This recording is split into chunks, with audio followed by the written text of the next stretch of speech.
Guys, welcome to my channel. চলে এলাম আবার নতুন একটি রেসিপি নিয়ে। দেখুন আজকে ঝলমলে ওয়েদার, সুন্দর রোদ উঠেছে, চারিদিকটা কত সুন্দর লাগছে। দেখুন শরতের প্রকৃতি দেখেই বোঝা যাচ্ছে এত সুন্দর লাগছে চারিদিকটা। আজকে চলুন আমরা যে ডিমের পুডিং করব।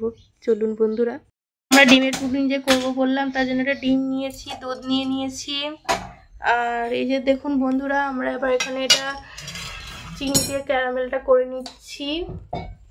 প্রথমে চাপিয়েছি গ্যাসে, একটা পাত্র চাপিয়েছি, তাতে চিনি নিয়ে নিয়েছিলাম, সেটা ভালো করে ফুটছে। দেখুন বন্ধুরা, এটা ফুটে ফুটে যখন কালার আসবে, ক্যারামেলের কালার আসবে, তখন হবে এটা।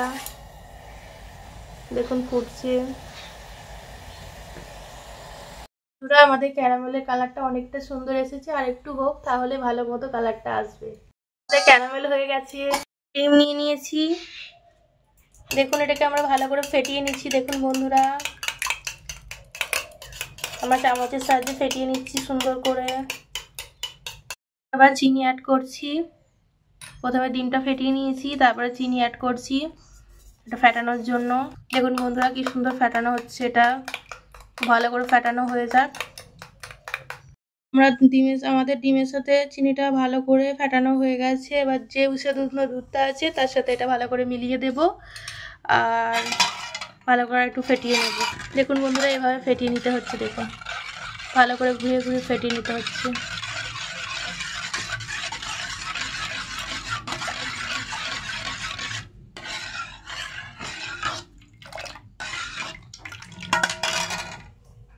বন্ধুরা আমাদের ফেটানো কমপ্লিট হয়ে গেছে এটা। আর এদিকে আমাদের গ্যাসেতে একটা কড়া চাপানো আছে ভাপ করার জন্য, তাতে জল দিয়ে আছে।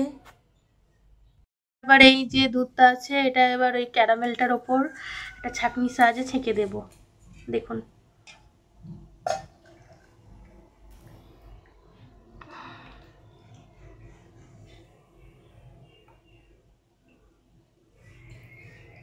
ভালো করে ছেঁকে দিচ্ছি। দেখুন বন্ধুরা,